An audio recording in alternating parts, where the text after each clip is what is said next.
দেখিয়ে দিতে চায় যে বরিশালে কেউ সন্ত্রাস চায় না, নাকি তাও দেখতে চায় না, টেম্পো স্ট্যান্ড দখল করবে তাও দেখতে চায় না, মাদকের স্বর্গরাজ্যে পরিণত করবে তাও দেখতে চায় না।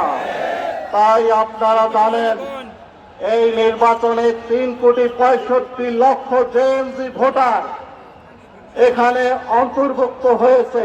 যুবকের এই ছাত্র যুবকদের হাতে, ছাত্র যুবক ভাইয়েরা আপনারাই পারেন বাংলাদেশকে একটি নতুন সম্ভাবনাময়ী বাংলাদেশ গড়ে তুলতে।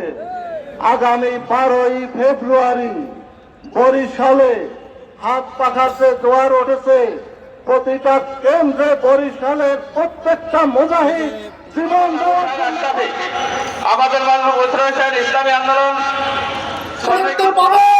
কিন্তু আমরা কি দেখতে পেলাম, এই দেশের মধ্যে পাথর দিয়ে চেঁচে চেঁচে মানুষ হত্যা করা হয়েছে।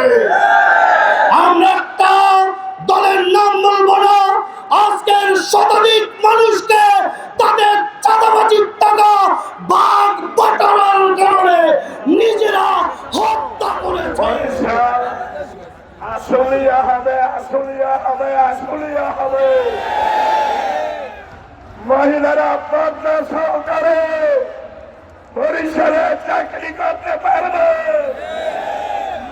মহিলাদেরকে মাটি কাটতে হবে না, রাস্তায় ভিক্ষা করা লাগবে না, লাগবে না, লাগবে না।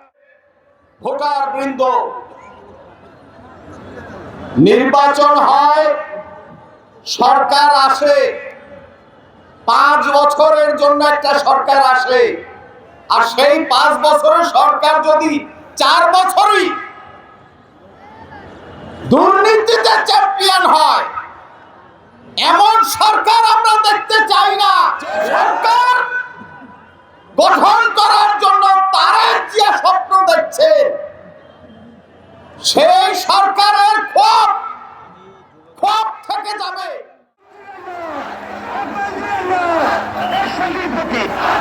আরো